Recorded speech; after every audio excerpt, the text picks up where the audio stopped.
नमस्कार दोस्तों, OCN network में आपका स्वागत है। मैं हूं ओमकार चौधरी। 8:30 बजे के इस कार्यक्रम में आज खास तौर से 2 ही विषयों पर बात करेंगे, उसमें कुछ और जुड़ जाएगा। लेकिन ये 2 विषय क्या हैं? योगी आदित्यनाथ ने ये कहकर सबको चौंका दिया है कि उत्तर प्रदेश में जो एसआईआर हो रहा है, इसमें करीब 4 करोड़ के आसपास मतदाता कम हो रहे हैं।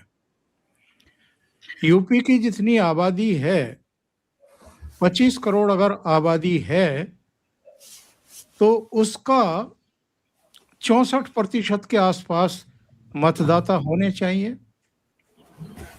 और कुल मिलाकर के मतदाताओं की संख्या 16 करोड़ के आसपास तो होनी ही चाहिए, जो बढ़कर के 12 करोड़ रह गई है। जो अभी ड्राफ्ट वगैरह प्रकाशित हुआ है, उसमें उनका कहना है कि वो घट कर के 12 करोड़ रह गई है। उनका कहना ये है कि ये जो 4 करोड़ घटते हुए दिखाई दे रहे हैं, ये किसी और का नहीं, बल्कि भारतीय जनता पार्टी का ही मतदाता वर्ग हो सकता है। और उनका तो कहना है कि ये बीजेपी का ही मतदाता है, जो 4 करोड़ कम हो रहा है। जो 10-12 दिन अभी बचे हुए हैं, इनमें आप सक्रिय होइए, बूथवार जाकर के जरा चेक करिए कहाँ गड़बड़ी हुई है, कैसे गड़बड़ी हुई है। जिनके नाम रह गए हैं उनके नाम जुड़वाइए। अब जब से ये बयान आया है, तब से अखिलेश यादव का मन मयूर नृत्य कर रहा है। वो कुलांचे से भरते हुए दिखाई दे रहे हैं, बड़े खुश हैं, कह रहे हैं कि अब तो 2027 में बीजेपी गई। यानी वो कह रहे हैं कि सपा आई और बीजेपी गई। तो जरा हम ये जानने की कोशिश करेंगे कि योगी आदित्यनाथ के बयान में क्या है। अपने कार्यकर्ताओं को मोबिलाइज तो नहीं करना चाहते हैं, या जहां कहीं कमी बेसी रह गई है उनके पास जो भी जानकारी है उसको पूरा तो नहीं करना चाहते हैं। अभी 12 दिन का समय है। तीसरे, नए प्रदेश अध्यक्ष पंकज चौधरी के ही कार्यक्रम में उन्होंने ये बात कही है, तो नए प्रदेश अध्यक्ष को एक टास्क तो नहीं सौंप रहे हैं कि भाई जुटिए, क्योंकि एक लुंज पुंज अवस्था में भारतीय जनता पार्टी का संगठन उत्तर प्रदेश में पहुंच गया था। जो पुराने बीजेपी अध्यक्ष थे वो काम नहीं कर रहे थे एक तरीके से, और चूंकि प्रदेश अध्यक्ष देर से मिला है, इसलिए जिस तरीके से संगठन को जुटना चाहिए था उस तरीके से एसआईआर के प्रोग्राम में वो जुटा हुआ दिखाई नहीं दिया। हम जहां रहते हैं हमारे आसपास भी कम से कम बीजेपी संगठन के स्तर पर एसआईआर के मामले में सक्रिय दिखाई नहीं दिया है। बाकी जगहों की भी सूचना हम लेंगे। मेरे साथ जुड़ रहे हैं 3 खास मेहमान, और ये खास मेहमान हैं बाबा रामदास जी, अभिषेक तिवारी जी और वीरेंद्र नाथ भट्ट साहब। तो तीनों मेहमानों को जोड़ लेते हैं और उसके बाद चर्चा को आगे बढ़ाएंगे। आप सबका बहुत स्वागत है। नमस्कार। प्रणाम भाई। नमस्कार। सभी वरिष्ठ जनों को बहुत बहुत प्रणाम सर। बाबा जी को प्रणाम, वीरेंद्र सर को प्रणाम, ओमकार सर को प्रणाम। चलो, आज वरिष्ठ जन ही कह के छोड़ दिया, वरना सीधे वृद्ध कहते हैं ये।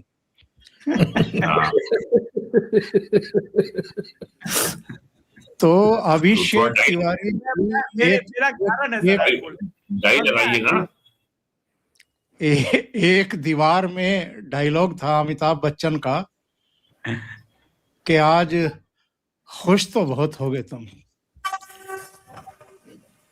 तो सब कुछ बिहार को ही मिल रहा है, खुश तो बहुत होंगे आप। हाँ, इससे ज्यादा जनजी अध्यक्ष कौन सा किसी को मिला है सर। अच्छा, दूसरी बात ये है सर कि जनजी अध्यक्ष मिला है, ये बात सही है।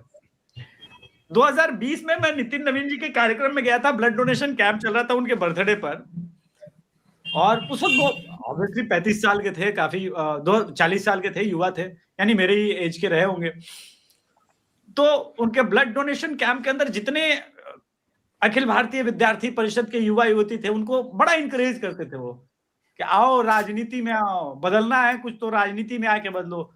मतलब 20 साल से 2006 से तो उनको मैं देख ही रहा हूँ राजनीति में, एक्टिव राजनीति में है, विधायक बन गए कम उम्र में। फिर इस काजल की कोठरी में उनका मंत्रालय रहा। मतलब हम यूपी बिहार वाले तो मान के चलते हैं कि भैया जिसके पास पीडब्ल्यूडी है उससे ज्यादा पैसा किसी मंत्रालय में नहीं। और एक दाग इनके पूरे 20 साल के राजनीतिक सफर में पीडब्ल्यूडी जैसा भारी मंत्रालय संभालने वाले व्यक्ति के पास नहीं आया। दूसरी बात, बिहार के संघ के तो बहुत लाडले रहे हैं। मतलब मैंने कई फंक्शंस अटेंड किए हैं, मेरा व्यक्तिगत रूप से नितिन नवीन जी के साथ कई बार संपर्क रहा है। ये मानना कि उस आदमी के अंदर वो वीरेंद्र सहवाग वाला और अभिषेक शर्मा वाला एटीट्यूड नहीं है, मैं नहीं मानूंगा। प्योर हिंदुत्ववादी, और पहला ही उनका टेस्ट बंगाल है, इंडिया पाकिस्तान मैच। अब उनके आगे जो सबसे बड़ा चैलेंज है, अपने कार्यकर्ताओं को कैसे संभालेंगे, कैसे बचाएंगे, कार्यकर्ताओं को कैसे मोबिलाइज करेंगे, ये सब बड़े चैलेंजेस हैं नितिन नवीन के आगे। किंतु मेरा व्यक्तिगत रूप से मानना है नितिन नवीन इन सभी चैलेंजेस पर खरे उतरने में सक्षम आदमी है। नितिन नवीन के अंदर वो काबिलियत भी है। बीजेपी पर हमेशा इल्जाम लगता रहा कि बीजेपी जातीय समीकरण साधती है, कायस्थ समाज से दे दिया। बोला और बताओ, ना ब्राह्मण राजपूत नाराज होना, ना राजपूत नाराज होना, तुम लोग का तो अधिकार ही नहीं बनता है। ये लो 1% वाले को बना दिया, और बोलो। तो जिनकी जिनकी मीडिया में चर्चा होती है, अच्छा मीडिया वालों से मेरा एक सर निवेदन है, कई मीडिया वालों को मैं देख रहा हूं, वो ग्रसित भी हो सकते हैं, वो नितिन नवीन जी को पपेट बोलने लगे हैं, अभी से अमित शाह जी का ये बोलने लगे हैं, संघ की मर्जी नहीं है।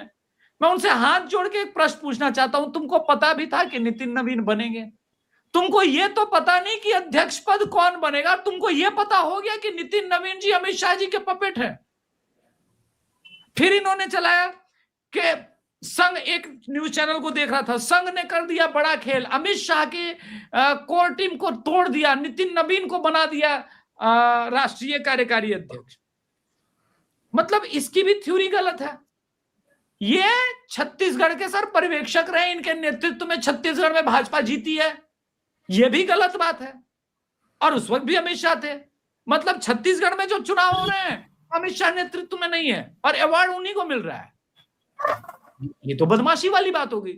तो उन सभी बुद्धिजीवी पत्रकारों से निवेदन है, आप लोग ना तो कभी संघ को समझे, ना कभी भाजपा को समझे। आप लोग नितिन नवीन जी पर आक्षेप लगा सकते हैं, किंतु मेरे ठीक पीछे एक वीडियो का हिस्सा है सर, ये कांग्रेस के अध्यक्ष महोदय थे, इनका नाम बुला दिया रणदीप सुरजेवाला ने, और रणदीप सुरजेवाला जी जब नाम बुलाया तो बड़ी मुश्किल से 80 साल की उम्र में ऐसे उठने का प्रयास कर रहे थे, तब तक सुरजेवाला जी को कहा गया 1 मिनट पहले राहुल जी बोलेंगे, फिर वो बिठाते हैं, कहते नहीं पहले राहुल जी बोलेंगे। उस इकोसिस्टम का बैठा पत्रकार नितिन नवीन जी पर अभी से ही नैरेटिव का खेल खेलने लगा। तो मेरा व्यक्तिगत रूप से ये मानना है सर कि ये ठीक बात नहीं है। अब जिनको प्रॉब्लम लगता है, जिनको ऐसा लग रहा है, वो ये जरूर समझ ले कि भाई नितिन नवीन के अंदर वो काबिलियत है, क्योंकि संघ के प्रशिक्षित स्वयंसेवक है, दीक्षित स्वयंसेवक है। पूरा उनका first year second year complete और देखो कैसे एआई सच बोलता है, वो भी बिना किसी झिझक के। नहीं, मेरा ये कहां से इको आ रहा है? ये शायद भट्ट साहब के यहाँ से कुछ हो रहा है। मेरे कुछ नहीं हो रहा है। नहीं, ठीक है। वो देखिए ये आज अमित शाह की उपस्थिति में ही उन्होंने अपना पदभार ग्रहण किया है। उसके विजुअल्स भी मैं दर्शकों को दिखा देता हूं। हाँ, जेपी नड्डा और अमित शाह दोनों ने उनको पदभार ग्रहण करा, और ये औपचारिकताएं मात्र हैं। फैसला हो चुका है, 1-1.5 महीने के भीतर ही 14 जनवरी के बाद उनको हम राष्ट्रीय अध्यक्ष के रूप में देखेंगे, यानी पूर्ण राष्ट्रीय अध्यक्ष के रूप में। अभी तो कार्यकारी अध्यक्ष हैं। अभी देख लीजिए त्रिमुंड, मैंने बोला बहुत भयंकर, मतलब राष्ट्रवादी हिंदुत्ववादी हैं। तो आगे की 20 साल की प्रिपरेशन कर रही है बीजेपी को भी चाहिए कि मतलब अमित शाह जी का एक एज है, ये टाइम है, तो एक फायर ब्रांड वैसा ही हमको क्वालिटी चाहिए। और संघ की दृष्टि बहुत सूक्ष्म है सर। संघ एक साथ अभी अपने सभी स्वयं सेवकों को अपने बालक के रूप में देखती है, और जो अच्छा कर रहा होता परफॉर्म उस पर दृष्टि बनाना शुरू कर देती है, लेकिन बताती नहीं है, क्योंकि वो घमंड और ईगो है। जिनको पीडब्ल्यूडी जैसा मंत्रालय दे दिया और जो काजल की कोठरी में जाकर के भी काजल नहीं लगाया, उस पर अगर संघ की दृष्टि नहीं पड़ेगी, भाजपा की दृष्टि नहीं पड़ेगी, तो किस पे पड़ेगी सर? जी चलिए अब जरा वीरेंद्र जी के पास चलते हैं। वीरेंद्र जी, आज तो योगी आदित्यनाथ ने क्या कह दिया, सुन लेते हैं क्या कहा है। आबादी है 25 करोड़। कितनी है? 25 करोड़। 25 करोड़ की आबादी में मतदाता सूची में नाम होने चाहिए कुल 64%। 64 से 65% लोग ऐसे होने चाहिए, ऐसे होंगे जो 18 वर्ष से ऊपर के होंगे। 18 वर्ष से ऊपर का हर वयस्क मतदाता जो उत्तर प्रदेश का निवासी है, वह मतदाता सूची में नाम उसका होना चाहिए। होना चाहिए कि नहीं होना चाहिए? यही है ना। अब 18 वर्ष से ऊपर का मतदाता सूची में नाम होना चाहिए, तो यह संख्या होनी चाहिए 16 करोड़। और मतदाता सूची में एसआईआर के बाद जो मतदाता सूची में नाम आए हैं, वो कितने आए हैं? 12 करोड़। ये 4 करोड़ का जो गैप है, 2025 की जो मतदाता सूची थी, जनवरी 2025 की, उसमें कुल नाम थे 15 करोड़ 44 लाख। कितने थे? 15 करोड़ 44 लाख। 1 जनवरी 2026 को जो भी युवा 18 वर्ष का होगा, वह मतदाता बनने का हकदार होगा। यह संख्या बढ़नी चाहिए 15 करोड़ 44 लाख से 16 करोड़ तक, लेकिन यह संख्या बढ़ी नहीं है, घटी है। 15 करोड़ 44 लाख से घट करके ये हो गई है 12 करोड़। ये जो 4 करोड़ का गैप है, ये मिसिंग है। ये आपका विरोधी नहीं है। ये आपका विरोधी नहीं है। और ये जरा अखिलेश बाबू को भी सुन लेते हैं, जिनका मन मयूर नाचने लगा योगी जी की बात सुन करके। लेकिन हम तो अपने उत्तर प्रदेश का देख रहे हैं। जिनको हटा नहीं सकते उनका कद घटाया जा रहा है। जिसको हटा नहीं सकते उसका कद घटाया जा रहा है। एक जिले में पड़ोसी जगह पर अध्यक्ष बन जाना, तो अध्यक्ष नया दे सकते हैं आप। अब विचार कहां से नया दोगे? आप कम्युनल हैं, आप सेकुलर नहीं हैं, आप कैपिटलिस्ट हैं, आप सोशलिस्ट नहीं हैं। इन्हें याद करना चाहिए कि जब भारतीय जनता पार्टी का गठन हुआ था, उस समय इन्होंने कहा कि हम सेकुलर रहेंगे और सोशलिस्ट रहेंगे। लेकिन आज जब जनता ने इतना भरोसा किया, तो आप बताइए, ना आप सेकुलर हैं, ना आप सोशलिस्ट हैं, आप हर चीज को बेचना चाहते हैं। सुनने में आया कि इंश्योरेंस पूरा 100% बेच देंगे। सोचिए आप, फिर नियम कैसे बनेंगे? नियम ऐसे बनेंगे कि आपको कुछ पैसा ही नहीं मिलेगा। बहुत सारी स्कीम चल रही है। क्रॉप जो इंश्योरेंस स्कीम है, फेलियर है, क्योंकि किसान को नहीं मिल रहा पैसा। जो कंपनियां वो मालामाल हो रही हैं। आपका रुपया कहाँ पहुंच गया? सोचिए आप रुपया आपका लुढ़कते लुढ़कते कहाँ पहुंच गया है? ये तमाम सवाल है जिसके पास सरकार के जवाब नहीं है। और जो यूपी में जो हाल है, वो तो आपको बेहतर ही समझ होगा। कितना चिंता का विषय है कि एक ही नॉमिनेशन करने आया। ये तो बीजेपी के लिए चिंता की विषय है। कोई नॉमिनेशन करने नहीं आया, कोई बनना नहीं चाहता। इतनी बड़ी हार के बाद जहां 2 नंबर पे पहुंच गए। सोचिए, जहां पर कितने हारे ये लोग? 43। तो अगर 43 जहां हार गए होंगे तो इसीलिए तो कोई नॉमिनेशन करने नहीं आया। इनका एक और बयान आया है जिसमें इन्होंने कहा है कि 2027 में अब हमारी जीत पक्की हो गई है। बीजेपी ने खुद स्वीकार कर लिया, मुख्यमंत्री ने खुद स्वीकार कर लिया कि उनके वोट कटे हैं और ये वो कटे हैं जो फर्जी तरीके से बीजेपी ने बनवाए थे। जी वीरेंद्र। देखिए, to put the record straight, मुख्यमंत्री पिछले 2 हफ्ते से पूरे यूपी का दौरा कर रहे हैं।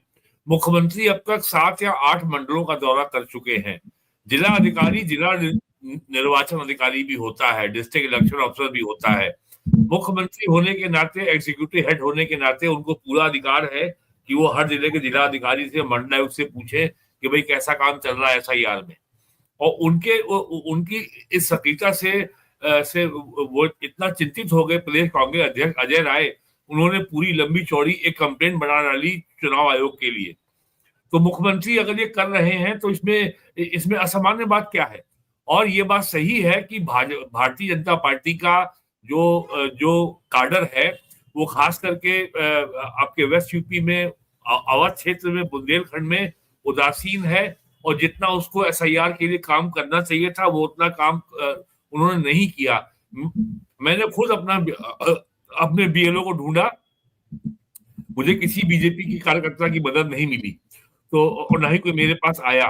तो जो मुख्यमंत्री जो है केवल बता रहे हैं काडर को कि आपकी सरकार के 9 साल हो रहे हैं और केंद्र में 12 साल हो रहे हैं, तो आप जो है आराम से जो पांव पे पांव धर के आप जो आराम फरमा रहे हैं, आराम मत फरमाइए, घर से बाहर निकलिए और अपने वोटर का वेरिफिकेशन कराइए, उनके SIR फॉर्म जमा कराइए। यूपी में राहुल गांधी की वोट चोरी यात्रा में और वोट चोरी रैली में एक बात छुपा ली गई है कि 2010 में चुनाव आयोग ने यह आदेश किया था कि किसी मतदाता का नाम नहीं काटा जाएगा। जरा सोचिए, 25 करोड़ की आबादी में पिछले 15 साल में कितने लोगों की मृत्यु हुई होगी, सामान्य कारणों से, प्राकृतिक कारणों से, असामान्य कारणों से मृत्यु, मार्ग दुर्घटना में और बीमारी से संख्या 1 करोड़ में होगी 15 साल में। वो सब नहीं हुआ। तो बड़ी संख्या में यहाँ पे जो है करीब जो है 2.97 करोड़ फॉर्म जो ऐसे थे जो या तो ट्रेसेबल नहीं है, अनकलेक्टेबल है, या मृत हो गए हैं, या वो माइग्रेट कर गए हैं। यूपी में बड़ी संख्या में खासकर ईस्टर्न यूपी के लोग लखनऊ में, कानपुर में, गाजियाबाद में, मेरठ में और नोएडा में बसे हुए हैं। और बड़ी संख्या में माइग्रेंट लेबर भी हैं जो अन्य राज्यों में काम करते हैं, महाराष्ट्र में, गुजरात में और NCR क्षेत्र में। तो ये समस्या यूपी में है और मुख्यमंत्री ने केवल इसी चुनौती की ओर ध्यान दिलाया है। और हालांकि जो राजनीति में अखाड़ेबाज लोग हैं वो उसका अपने अपने तरीके से इसका अर्थ निकाल रहे हैं कि मुख्यमंत्री ने पहले ही दिन जो है प्रदेश के अध्यक्ष को काम थमा दिया कि जाओ भाई काम करो। तो जो काम अगर करना ही काम संगठन को ही करना है, अगर मुख्यमंत्री ने उसको जो है संगठन के सामने अगर रख दिया तो इसमें कौन सी असामान्य बात है? तो इसमें ऐसा कुछ भी नहीं है। और चुनाव आयोग ने यूपी के लिए केवल जो है SIR की अवधि 2 हफ्ते बढ़ाई है। 11 दिसंबर को खत्म हो रही थी, अब ये खत्म होगी 25 दिसंबर को।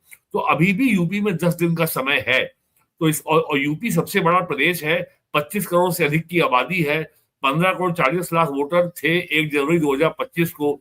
और जैसा मुख्यमंत्री का जो बयान में आपने दिखाया, अब उनकी संख्या 16 करोड़ से ऊपर होगी। तो वोट, और यूपी में बड़ी संख्या में रोहिंग्या भी हैं, बांग्लादेशी भी हैं, पकड़े भी जा रहे हैं और वो छोड़ के भाग भी रहे हैं। लखनऊ में ही 1000 करीब जो है अब तक जो आंकड़ा है, लगभग 200 जो है लोग जो है, जो लखनऊ नगर निगम ने जो सैनिटेशन सफाई कूड़ा उठाने वाली कंपनी को जो हायर किया था, उसके ही कर्मचारी गायब हो गए रातों रात, पता ही लगा। ऐसे ही कानपुर से गायब हुए हैं, गाजियाबाद से गायब हुए हैं, नोएडा से गायब हुए हैं। तो ये समस्या है। और मुख्यमंत्री ने केवल ये चेताया है कि जो स्केल ऑफ द चैलेंज है वो बहुत बड़ा है। और यूपी में 1.25 लाख से ऊपर जो है पोलिंग बूथ है, 75 जिले हैं, 403 विधानसभा सीटें हैं, 80 लोकसभा सीटें हैं और आने वाला चुनाव और बीजेपी की एक खास बात यह है, कोई चुनाव हो, बीजेपी के लिए हर चुनाव बहुत चुनौतीपूर्ण होता है। वो चुनाव पंचायत का हो, वो चुनाव नगर निकाय का हो, विधानसभा का हो, लोकसभा हो। हैदराबाद नगर निगम के चुनाव में भी योगी आदित्यनाथ जी प्रचार करने गए थे, आपको याद होगा, आज से 1 साल पहले। जी हाँ, तो ये केवल मुख्यमंत्री ने केवल ये बताया है कि ये काम आपका चुनौतीपूर्ण है, और ये जो उन्होंने साफ कहा कि ये जो 4 करोड़ मतदाता कम है, इसमें 85% हमारे मतदाता हैं। और ये बात सही है कि जो शहरी मतदाता है, जो बीजेपी का पारंपरिक समर्थक माना जाता है, वो अपने राजनीतिक अधिकारों के प्रति उसमें जागरूकता का सदैव अभाव रहा है, वो उदासीन रहा है। खुद मुझे कई बीएलओ ने बताया कि वो एक घर में गए, कहा अभी कोई नहीं, कल आना, कल गए तो कहा शाम को आना। तो अब एक बीएलओ एक घर में एक फॉर्म को कलेक्ट करने कितनी बार जाएगा? मैं खुद गया फॉर्म लेने और फॉर्म जमा करने, मैंने कभी बीएलओ से नहीं कहा कि तुम मेरे घर आओ। तो वैसे ऐसी शिकायतें नहीं आ रही हैं कि कहीं बीएलओ दिखाई ही ना पड़ा हो। तो मुख्यमंत्री ने केवल बताया है कि चुनौती है, समय है उसका, और इस समय रहते हुए इस कार्य को जल्दी से जल्द पूरा किया जाए, बस। इससे अधिक इसमें कोई राजनीतिक रस्साकशी, कोई पॉलिटिकल वॉर, ऐसी कोई चीज नहीं है। ये केवल जो लोग अखाड़ेबाज लोग हैं, जिनको हर स्थिति में केवल कॉन्फ्लिक्ट और टकराव चाहिए, अब उन लोगों के बारे में जो है अभिषेक ने बता ही दिया है कि क्या क्या वो बोल रहे हैं नए बीजेपी अध्यक्ष के बारे में, तो वही यहाँ भी हो रहा है। तो इसमें कुछ भी असामान्य बात मुख्यमंत्री ने नहीं कही है, और केवल उन्होंने इस चुनौती की ओर और संगठन को ये चेताया है, और ये एहसास दिलाया कि इस काम में जुटिए, काम करिए, बस। और कोई इससे अधिक कोई इसका अर्थ नहीं है। जी बाबा जी 20 मिनट से ज्यादा समय से इंतजार कर रहे हैं। बाबा जी, एसआईआर में भाजपा विरोधियों के वोट कटवा रही है, ये तो सियापा करने वाले हमने सुने ही हैं। बिहार में भी सुने थे, दिल्ली में भी सुने थे, सोशल मीडिया में तो दहाड़े मार मार करके लोग रोते हैं कि ये तो कांग्रेस के और क्षेत्रीय दलों के वोट कटवाए जा रहे हैं। योगी आदित्यनाथ के बयान से तो लग रहा है कि जहां जहां बीजेपी निष्क्रिय है, संगठन निष्क्रिय है, वहां बीजेपी के वोट भी कट रहे हैं। लापरवाही से समझ लीजिए, कुछ भी समझ लीजिए। तो जो नैरेटिव सेट करने की कोशिश हो रही थी, उस नैरेटिव की तो हवा निकल जाती है। दूसरी बात यह है कि बीजेपी को भी एक बीमारी लगी हुई है। इस बीमारी से वो जितनी जल्दी उबर जाए उतना अच्छा है। 2024 में जेपी नड्डा का कार्यकाल खत्म हो गया था। नए राष्ट्रीय अध्यक्ष को तलाश करने में इतना समय लग गया।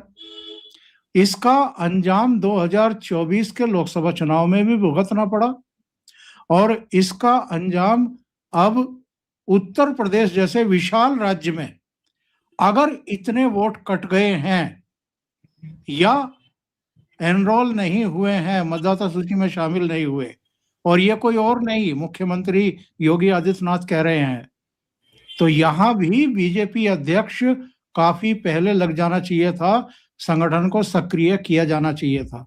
जी आप म्यूट हैं। जी मैं इस फिगर से कतई सहमत नहीं हूं कि 4 करोड़ जो मतदाताओं के नाम कट रहे हैं वो बीजेपी के हैं। ये योगी जी ने सिर्फ सुषुप्तावस्था को प्राप्त हुए संगठन को जागृत करने के लिए, झकझोरने के लिए, वो कई बार सोते हुए आदमी के जो है वो ऊपर एक बाल्टी पानी दे के उसको उठाया जाता है ना, फेंक के, कई बार उससे भी नहीं उठता। हमारे यहाँ एक बैल था, वो बिल्कुल बैठ जाता था तो उठता नहीं था, तो हमारे भैया उसके नाक में, दोनों नाक में पानी भरते थे, तब जाके वो खड़ा होता था। तो सर ये भाजपा का जो संगठन है ना, वो वही वाला बैल बना हुआ है। मैं एक छोटा सा आंकड़ा आपके सामने प्रस्तुत करना चाहता हूं, दर्शकों के सामने। सर 2022 में भाजपा को कुल 3 करोड़ 80 लाख वोट मिले हैं। विकिपीडिया का पेज मैंने खोल रखा, आप कहें तो मैं एग्जैक्ट फिगर बता दूं, 3 करोड़ 80 लाख। उनके 2 संगठन, उनके जो 2 सहयोगी थे, एक निषाद पार्टी थी, उसको 8.5 लाख, और अपना दल को 15 लाख। रालोद और सुभाषपा जो है वो अखिलेश के साथ थे, तो रालोद को 26 और सुभाषपा को 12 लाख। पर अगर भाजपा के वोटर मैं गिनूं तो 3,80,00,000 और 4 करोड़ कट गए। मतलब अगली बार जब भाजपा की काउंटिंग होगी तो -20 लाख वोट आएगा भाजपा को। सर ये बात समझ में आती है क्या? जिस पार्टी का कुल वोट ही 4 करोड़ है और पता लगा 4 करोड़ कट भी गए। सर अच्छा, दूसरी बात, मैं अभी 15 दिन गांव रह के आया हूं और पूरी SIR की प्रक्रिया मैंने स्वयं देखी। मेरे पास लैपटॉप में भी अपने गांव की पूरी वोटर लिस्ट खुली हुई थी और मेरे पास 4-5 लड़के ऐसे बैठे थे जो कि हमारे यहां पे सर अगले साल जो है प्रधानी का चुनाव है, तो प्रधानी के चुनाव की क्या तैयारी होती है गांव में, पता नहीं कब से मुर्गा दारू शुरू है और एक एक वोट की गिनती चालू है, एक एक वोट। और इस वक्त 8 या 9 लोग जो है प्रधानी की तैयारी कर रहे हैं गांव में, और सिर्फ वोट का नाम और नहीं, पूरी जन्म कुंडली पता है। इस तरह नाम कटने देगा सर जिसको प्रधानी लड़नी है? गांव में 20 BLO बन के घूम रहे हैं, क्या मजाल है कि एक भी वोटर छूट जाए? सर प्रधानी लड़नी है। AC 3 टियर का टिकट भेज के बंबई से बुलाया जाता है वोटर को प्रधानी में। इस देश का जो असली चुनाव होता है वो प्रधानी का होता है। तो सर बहुत सक्रिय है कार्यकर्ता, और वो कौन कार्यकर्ता सक्रिय है? वो जिसको प्रधानी लड़नी है, वो किसी पार्टी का नहीं है। इसलिए, और सर दूसरी बात है, मतदाता स्वयं बहुत जागरूक हुआ है। मैं अपने मेरे टोले में, हमारे जैसे गांव में 4 या 5 4 टोला है, हमारे टोले में एक महिला वोटर का नाम कटा है मौजूद होते हुए भी। वो पगलेट है, पगलेट है सर, वो उससे बात ही नहीं कर सकते आप। तो हमने कहा मुंह पिटाओ, जाओ, मत मत मत मत दो वोट। वो बिल्कुल कोऑपरेट ही कर रहे हैं क्योंकि वो शिव थोड़ी सी यहां से। उसके अलावा सर मैंने एक भी वोटर अपने गांव में नहीं देखा जो कि मौजूद हो या जो वोटर लिस्ट में आना चाहता हो और उसका नाम कट जाए।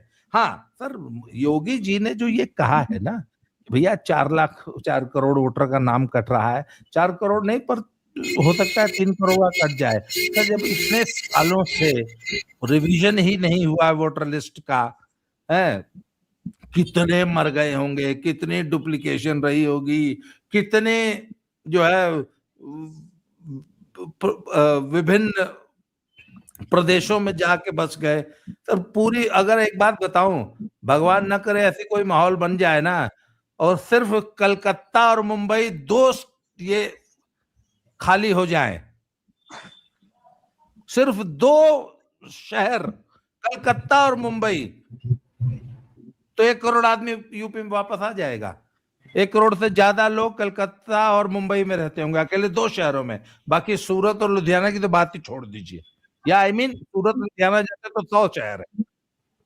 तो बिल्कुल ये बिल्कुल भी चिंता वाली बात नहीं है। हाँ, और मैंने देखा है सर, ये सब कहने की बात है, अखिलेश कह रहे हैं कि फलाना पीडीए प्रहरी है, वो 1-1 वोट का, कोई नहीं सर, बेचारा BLO कुकुर की तरह इधर से उधर दौड़ता फिर रहा है, कोई सपोर्ट नहीं कर रहा, ना भाजपा का कोई कार्यकर्ता, कोई नेता, ना किसी अन्य पार्टी का। BLO का फोन तक नहीं उठाते। आपने सही कहा, एक घर में BLO 5-5 बार जा रहा है। मेरे घर में खुद BLO को 5 बार आना पड़ा। मेरे घर में तो चलिए माहौल ऐसा था, माता जी की के देहांत के बाद 13वीं हुई थी, तो मेरे घर में उसको 5 चक्कर लगाने पड़ गए, वो हुआ है, ठीक है, मानता हूं। बाकी जगहों पे 5-5 बार। अच्छा, शहरों में मैंने ऐसा भी सुना है कि BLO जो है कॉलोनी में जाके एक जगह टेबल कुर्सी लगा के बैठ जाता है, सारी कॉलोनी वहां आके अपना पेपर दे रही है। ज्यादातर यही हो रहा है, ज्यादातर यही हो रहा है।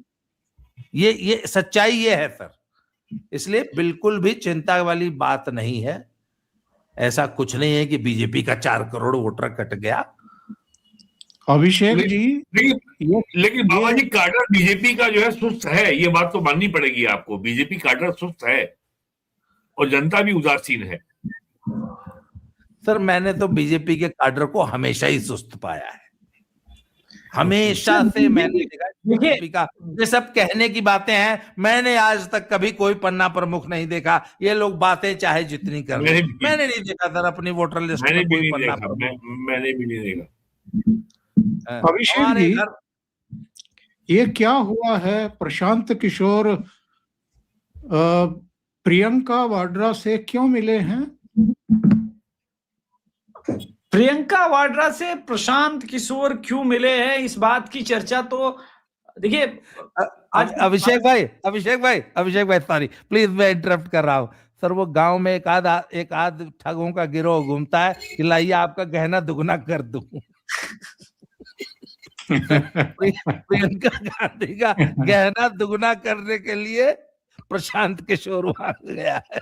सॉरी मैंने आपको इंटरप्ट किया। हाँ, लेकिन उनके पति तो खुद इसमें माहिर है। कहानियां यही बता रहे हैं। तो आलू के सोने वाली फैक्ट्री है।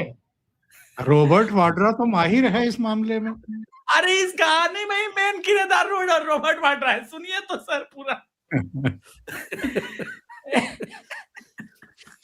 पहले तो बाबा जी को डबल प्रणाम ये वाला। अब गहना दुगना क्यों कराना है ये भी सुन लीजिए। क्योंकि पति की जिद है कि देखो राहुल से होगा नहीं, तुमको चाहिए एक सही सलाहकार।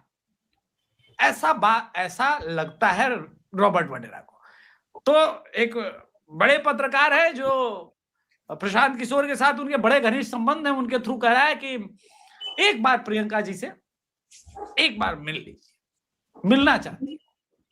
तो बड़े पत्रकार के कहने पे मुलाकात हो गई। अब पत्रकारों ने प्रियंका से पूछ लिया तो वो भी भड़क रही है और प्रशांत किशोर कह रहे भाई मुलाकात तो होती रहती है, मेरा तो धंधा इसी पे है? अब बड़ी बात यह है कि क्या कांग्रेस पार्टी के बारे में जो भाऊ ने भविष्यवाणी की थी वो सही होने का समय आ गया है क्या? कि जब जब कर्नाटका का चीफ मिनिस्टर बनेगा, अध्यक्ष बनेगा, कांग्रेस अध्यक्ष बनेगा, जब जब कर्नाटका से कोई कांग्रेस अध्यक्ष बनेगा तब तब कांग्रेस टूटेगी? क्या ये सही बात है? और ये क्यों हो रहा है? देखिए आज भी सदन के अंदर वोट चोरी पर बहस हो रहा था। इनके अलायंस पार्टनर स्वयं चिल्ला के बोले भाई कोई मुद्दा नहीं है। लेकिन राहुल गांधी और सुप्रिया श्रीनेत ये वाला इकोसिस्टम जो लेफ्ट से भी ज्यादा बड़ा लेफ्ट हो चुका है वो मानने को तैयार नहीं है। वो क्यों मानने को तैयार नहीं मैं बताता। सुप्रिया श्रीनेत आती है मीडिया जगत से, उनका IQ लेवल हम सबको पता है। इनको ये भ्रम जाल में रखना है कि भाई राहुल से इसको बुद्धि है नहीं ज्यादा, इसको जितना गोल गोल घुमाओगे हमारे गोल गोल घूमेगा और हमारा पैसा जो मीटर है ऑटो का चलता रहेगा, हमारा ऑटो का मीटर चलता रहेगा, हमारा पैसा बनता रहेगा। इन सबको कोई प्रेम नहीं है कांग्रेस से। ये कांग्रेस को जिता भी नहीं सकते, ना पवन खेड़ा जिता सकते हैं, ना जयराम रमेश और ना सुप्रिया श्रीनेत। लेकिन फिर भी ये थिंक टैंक बने हुए हैं और ओरिजिनल वाला थिंक टैंक धूल फाक रहा है। प्रियंका गांधी को समझ में आ गया कि भाई अगर पति कुछ चाहता है, कहना चाहता है तो सुन लो। एक बार बेचारा खुद ही पोस्टर लगाया अमेठी की यही पुकार वाड्रा सरकार, फिर वहां नहीं मिल रहा था तो मुरादाबाद में पोस्टर चिमके मुरादाबाद की यही पुकार, अब की बार वाड्रा सरकार है। कहीं तो जीजाजी को जगह मिले, ये बात है। तो मुझे लगता है सर कि वो भाऊ की भविष्यवाणी अब खुल के सही साबित होने का टाइम आ गया है सर। और कांग्रेस का विभाजन बहुत हमको नजदीक दिख रहा है। बस बंगाल के बाद यूपी चुनाव में सत्यानाश होते ही ये कहानी समाप्त हो जाएगी। अब रही बात कि क्या जो गहना है वो दुगना कर पाएंगे कि नहीं, ये बहुत दूर की कौड़ी है सर। जिसके पास भी उसका कैडर नहीं वो चुनाव नहीं जीतेगा। पहले क्या प्रशांत किशोर कैडर बनवा पाएंगे? तो प्रशांत किशोर का बिहार के बाद दूसरा टेस्ट कहां है सर? वह तमिलनाडु। और विजय एक पॉपुलर फेस है। विजय जोसेफ थलापति के नाम से वो इतना तगड़ा फैन फॉलोइंग है, अगर उसका ये सरकार नहीं बनवा पाए तब तो कोई इनको बाई नहीं करेगा। यानी इनका जो गहना डबल करने वाला ट्रिक है, अगर इस बार पर्दे पे चला तो ठीक, वरना कहानी इनका भी समाप्त। बिहार के बाद आधा ऐसे ही समाप्त है। तो कुल मिला के यही कहानी का सार है। बहुत बहुत धन्यवाद बाबा रामदास जी, अभिषेक तिवारी जी और वीरेंद्र नाथ भट्ट साहब, आप तीनों जुटे और बहुत महत्वपूर्ण मुद्दों पर चर्चा की। दर्शकों से निवेदन है, आपको ये चर्चा पसंद आई हो तो लाइक जरूर करें, वीडियो को शेयर करें अपने ग्रुप्स में और मित्रों के पास। इसके अलावा चैनल आपने सब्सक्राइब नहीं किया है तो सब्सक्राइब जरूर कर लें, साथ में लगे बेल आइकॉन को दबा दें और उसमें भी ऑल वाला बटन जरूर दबाया करें ताकि आपको सभी नोटिफिकेशन जरूर मिल जाएं। अभिषेक तिवारी जी का चैनल है द अभिषेक तिवारी शो। बाबा जी के चैनल हैं स्लो जिंदगी और बाबा जी की खरी खोटी। उनको भी सहयोग करिए, उनके भी चैनल को सब्सक्राइब करिए। Thank you so much. नमस्कार। थैंक यू सर, प्रणाम। जय श्री-